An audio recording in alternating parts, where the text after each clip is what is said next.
Swayam Prabha. Digital India. Educated India.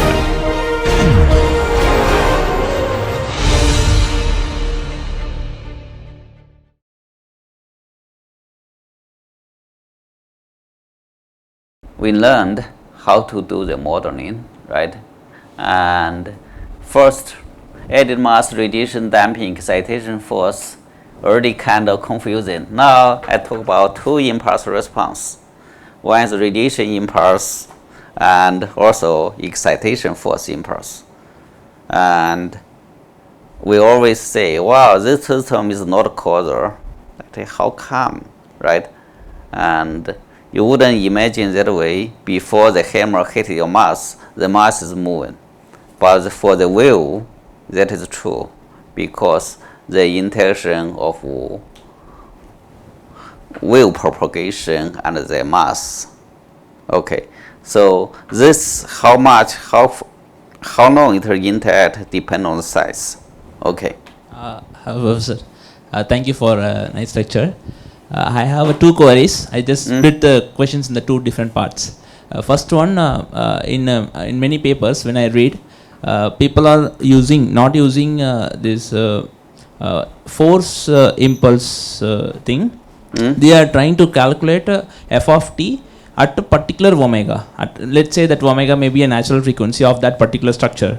So they take that particular natural frequency, what is a force, and they multiply with some sine function or cos function. Then they make it a sinusoidal forcing term, excitation forcing term.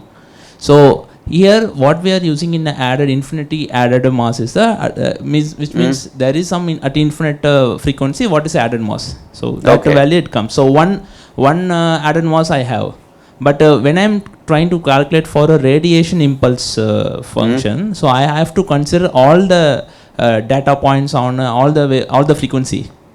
So it is like in the equation, I am using all the frequency data points for a radiation impulse thing, but I am using only one frequency for excitation force.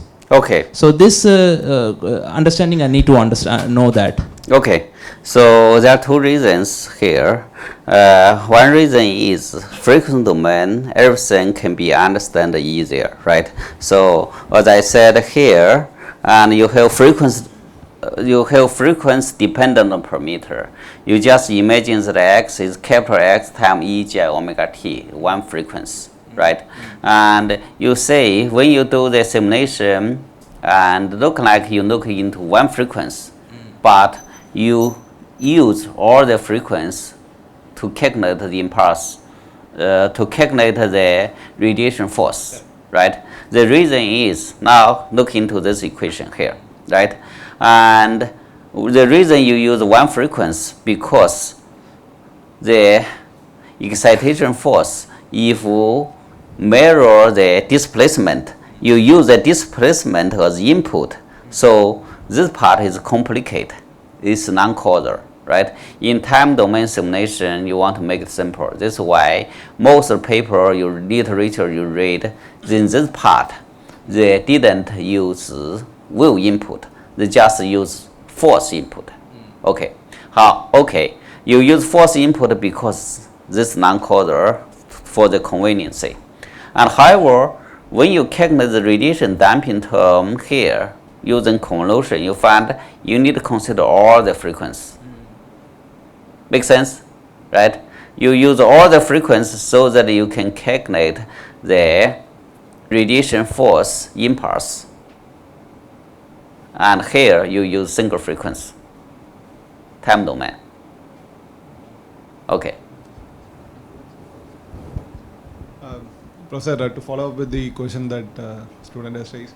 I mean, I also agree that many of the places we happen to see for the force for one particular frequency, that's what, I mean, it looks good on a paper front, that's okay, but on a realistic, the output that what we are looking for. The question is like for a given site, if we know what is the for example, for the site specific HSTP is given, so you know what is the spectrum for that, right? Yeah. So basically we can get the force spectrum as well, correct? So that force spectrum we can do the inverse Fourier transform to get as a function of time. So can that be used as a excitation force that in the equation that is shown? See, the question is generally in papers we happen to see for a particular frequency. Even when in our classes when we did for all this small coding, that's what we did. But I'm just curious to know, is it okay to use the force spectrum? The inverse of inverse Fourier transform we can use to get the as a function of time, and that can be fed as an input. Can that be worked out? It can be worked out, and many people are doing that way, right? And you want to say overall performance of one wave energy converter in one particular site, right? And you do all this single frequency calculation, right? After you do them, you remember what I said, the power map, significant wave height frequency, right? Each point is single frequency, right? You can do the time, the frequency domain simulation. Frequency domain simulation, you calculate the power. After you calculate the power, you time the probability, right? This case only happened 5% around this year. This part is 0.3% around the year, right? Then you add all this single frequency together, then you get overall performance, right? Okay. Is this clear, right? So in that way, you can do all this single frequency calculation, and with integration of power map, you can evaluate the system. However, some other case, you say, wow, this power map, how many cases? You need to, you have very extensive calculation. You may calculate 100 cases, right? You want to do the time domain simulation and, okay, generate, for example, this wave is very irregular wave, then you want to say, what the time domain, the performance look like, right? So this, you can use WEC to do that time domain, you get sense. Make sense, right?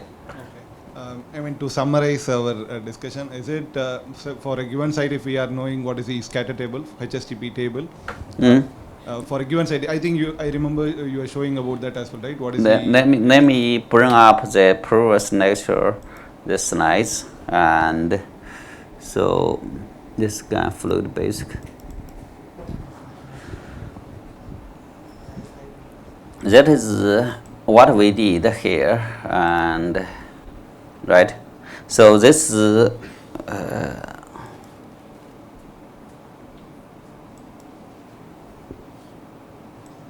this wouldn't allow me to show that. Okay, so why I cannot show that? Okay, that is simulation we did, right? And then each case you have wave amplitude and also wave height, and man, so this figure is kind of full.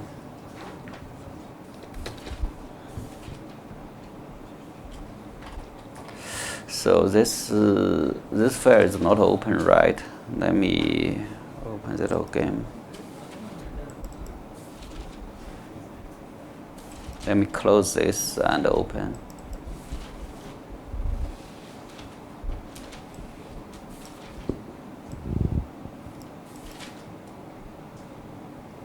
Okay, so I don't want to use full screen. Full screen, the system will not work well. So here, this power matrix, right, percentage, right? Each case, we calculate a single frequency case, then time the probability, then we get a sense how much energy to generate a year, and then we eventually get the calculation. The calculation takes a lot of time, right? And you also don't know, you get average power output, but you don't know what the time domain look like, right? And you want to get a sense about time domain, for example, the wave energy converter.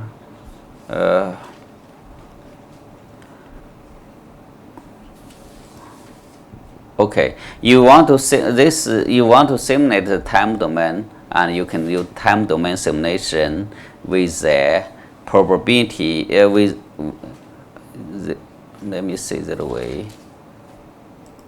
You are given this one, you can calculate the like this one, Okay. If we are given this spectrum, right, this you mirrored in the frequency, in this certain area, you generate a time domain function. There's your wave amplitude input, right?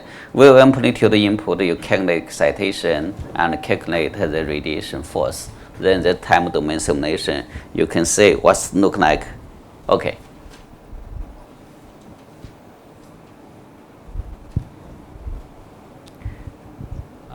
Sir, Yeah. just for a little clarity, like in that Cummings equation, what the input we are giving in the excitation force with respect to time is, you are using some Fourier series, right? This one. That Okay. that f of t, f e f t, f suffix e f t, that excitation force term. This one? That's that one, first one. Okay. That one. And this one. That is a my frequency domain output.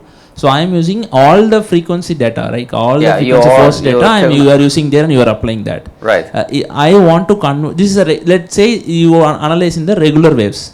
The waves is a regular wave analysis, so the regular wave data is there. Regular case, you don't need this, right? It's just one frequency. Just one frequency. So Yeah. if I want to convert that frequency omega into some spectrum. Okay, let us say that one, this is already this frequency domain that has a 1 or 0.5. This is your excitation force, right? It's already one frequency, right? Yes, Yeah. Professor. We are. So we have this output, for example, right? Based on the diffraction analysis, we got this outcome. So now, if I am going to this, let us take this as an RAO square. Like if I RAO square into the input spectrum, I get the response spectrum for the force, right? So I get the response spectrum of the force, and that I will do inverse Fourier transform to get as a function of time. Can that be fed as an input for the first equation, right hand side, first component? You can. Yes. Yeah. So Yeah. that's what we wanted. Okay. Yeah, you can. Yeah. Okay. Because in papers we happen to see much of the time they take a single frequency. Though for other activities we depend on all the range of things for impulse response and all other things. But then for force alone they are just working out for a single one. Yes. So but it doesn't. I mean the outcome looks very nice, but in reality it's actually not.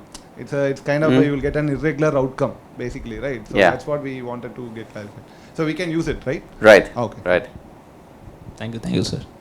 Okay.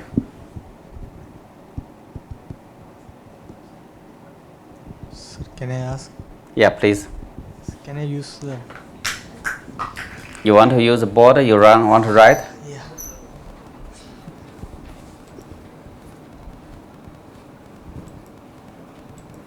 Yeah, go ahead. So you talked about this keeping the force like before it is going, Yeah. and we are taking from this center point. Yeah. So this, let's say it's O and something, some amplitude. Yeah. And so what I wanted to ask is like, instead of considering one single point, because it's a meters long, many meters long. Right. So can we have something like some points here, so 1, 2, 3, 4, and some D1, Yes. D2, and some this some weight function, some weights. Can we do like that? You can do that. That is, some people actually put multiple sensors on the point observer, so that they can measure the force distributed around Maybe that. if we put some weight function based on the distance from the center, Right. Can we do that? You can, but it's complicated. Okay. Yeah, you understand, right? And you can measure the wave at each point, then calculate, right? And you know wave at each point, then calculate the force at each point, then integrate together. So Right. better stick to the assumption and assume like some error, like something. And like India National Lab, they put the buoy into the water, and then the buoy, around the buoy, they put another sensor, pressure sensor, right? Yeah. So this might be helpful, but it's very complicated. Yeah.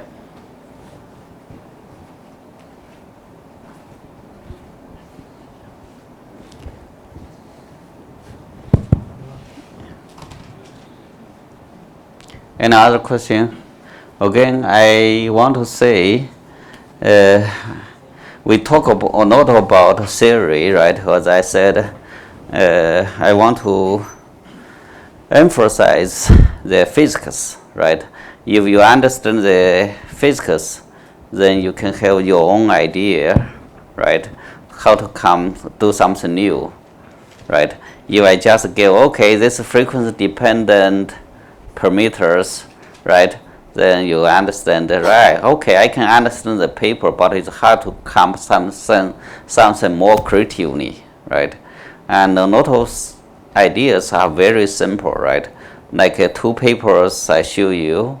One here today I show you 2 papers. One is the cup shape, and use this shape to create added mass, right? And then reduce the frequency. Another thing is radiation damping is not damping. It's just wave energy propagate out, right? If you understand that, wow, it's not damping, can we take advantage of that, right? Then you can create some array. The energy loss from one structure can be energy gain to another energy converter. Then this is why you get 1 plus 1 is much larger than 2.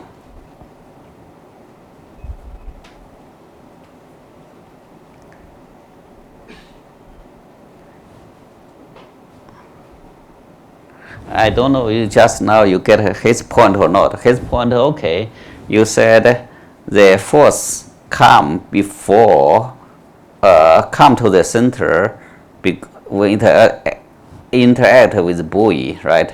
And his idea, I put on all those sensors around the buoy. Each location I measure the wave, then I calculate the force. I don't need to worry about is causal, non-causal or not. It's doable, but at the cost, right? You need another sensor to measure. Or you think that way, just out of the box thinking. You put a buoy, another buoy, right? And you can do the preview control, right? You can measure the buoy, the mirror outside the buoy act as sensor, right? Then before that buoy, the wave come to your buoy, you already know the wave is coming. You can predict the force, right? Or you can just put a sensor in the wave transmission direction, you can predict that, right?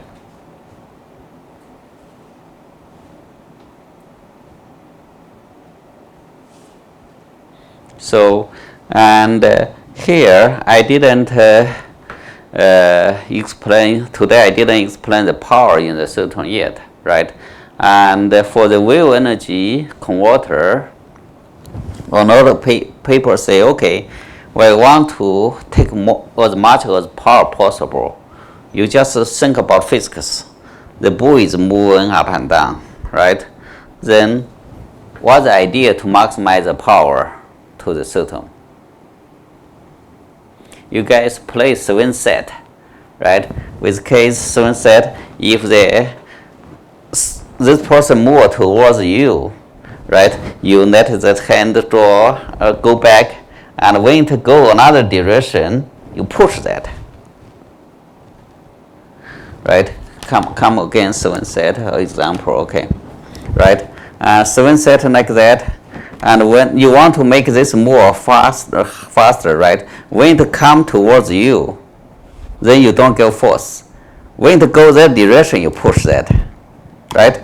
So, because force time velocity is the power, therefore, for wave energy converter, and first impression you want to achieve is your excitation force and the velocity will be in phase. In that way, every time the wave excites the system, they give energy to the buoy, right? When you do this thing, every time when you have interaction, you give energy to the system, you get more power input to the system, right? Force and velocity in phase. So this is the input part. And later, on Monday, I'm going to teach you, okay, this most time is true, but it's not always true. Sometimes you get maximum power to the system, output power may not be maximum, the electricity. If you have some friction, some damping in the system, then even you get maximum power to the system, a lot of energy get dissipated by other non-perfect element. If you have non-perfect element there, then maximum input power doesn't mean maximum output power. So this is why I need a core design concept.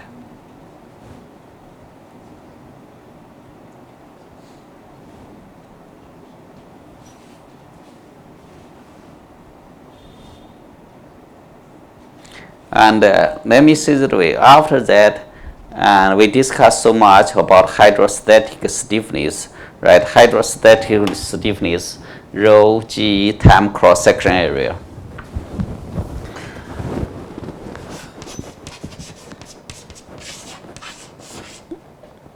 Time cross section area, right? Okay. So a lot of time, the stiffness is too large. If stiffness is too large, there's no resonance, right? So excitation and wave excitation frequency is, for example, like this one. Your wave excitation frequency is very, very low, right? Then you need what you can do is the stiffness is too high. If spring mass damper, the spring stiffness is too high, what do you do? Yeah, I cancel stiffness.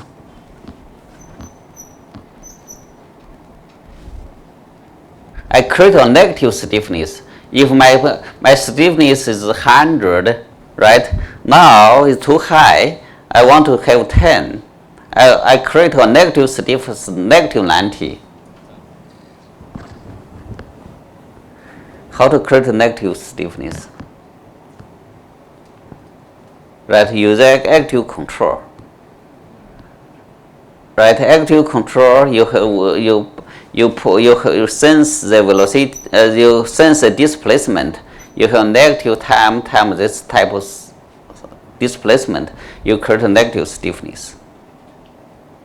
Right, this is how you achieve how you maximize the power output, right?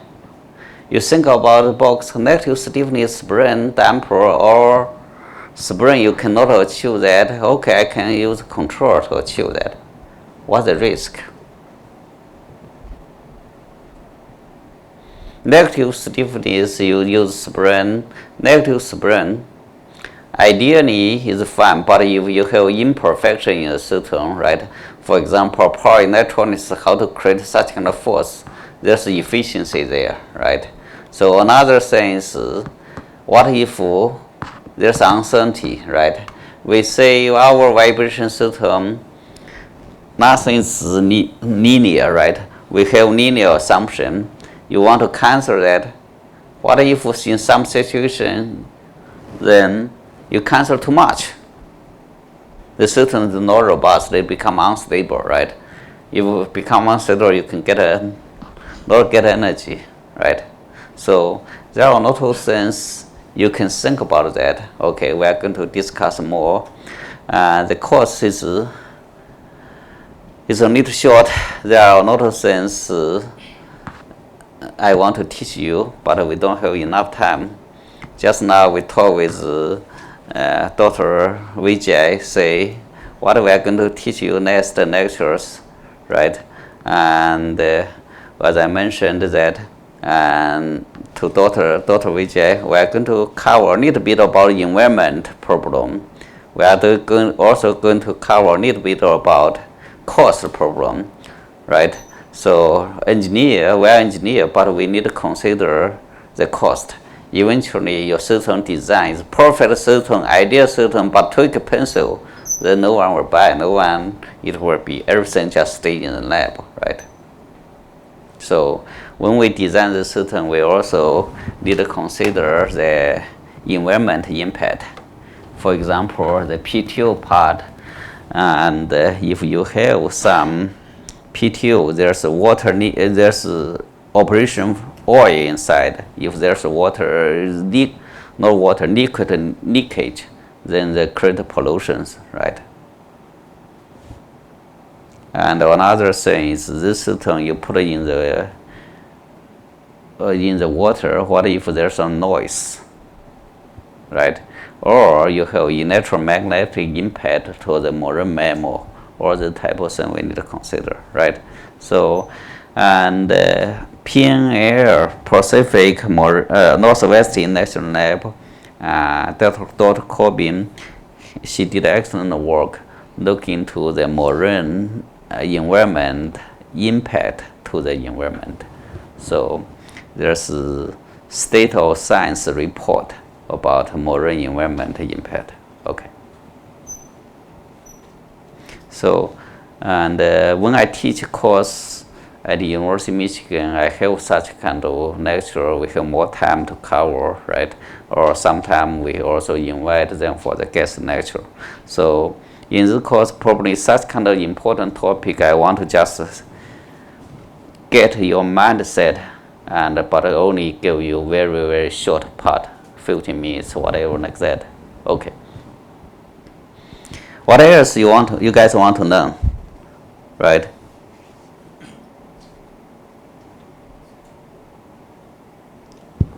Tell me what else you want to learn, then we have time to adjust our lecture notes, then to best meet your need. Professor, one more question. In Cummins equation, how can we give the nonlinear stiffness force? Okay, so Cummins equation itself, we didn't, it's not a nonlinear force. You can add another term. For example, if you consider this one, right? Mouse, okay. Consider this one, you can add, for example, drag damping, right? And or you have spring, Moran stiffness, you can add that, yeah.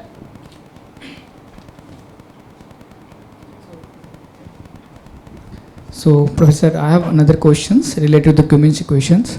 Like we are using added mass at infinite frequency. Could you please explain why we are taking added mass at that particular frequency? Why Okay. not all the range of the added mass? Okay, that means, why, for example, this part, why you have this term, right? You just think, okay, I write radiation force as function of incentive wave, right? You have wave input, you have some parts, right? This part is added to balance, okay. Otherwise, you wouldn't have this part. So to balance the equation. So how people figure out, and I'm not the first one, okay. So I guess people, when they say, okay, I have wave excitation, I have some function that they may, when they try this one, they don't have this term at the beginning. Later they find that this equation cannot be balanced, so they add the term. Yeah. Thank you.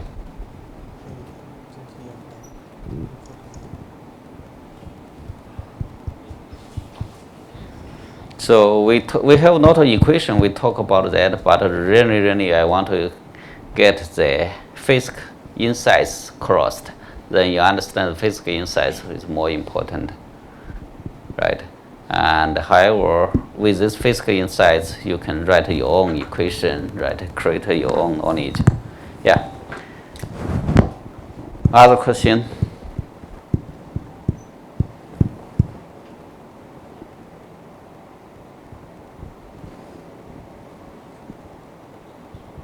What else you guys want to know?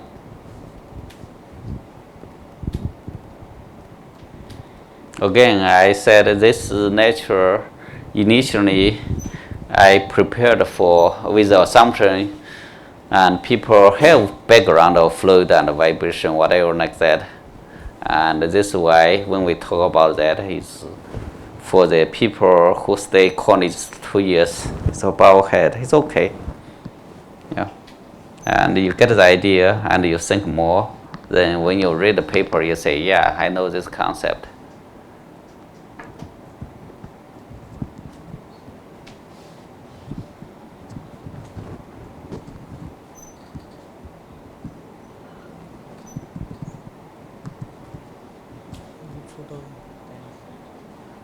Sir, everyone, can we have a group photo now?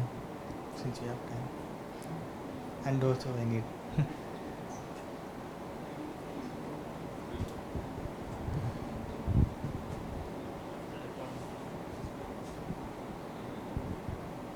If there are no other questions, we will close out this session and we'll have a group photo now. Okay. So this is part of the GN. Every day, I mean, they are asking for it, so that's Yeah, what and I'm available for individual meeting. You want to chat with me and have some research idea or something you want to know about United States or talk about politics stuff. I'm available to chat with you guys.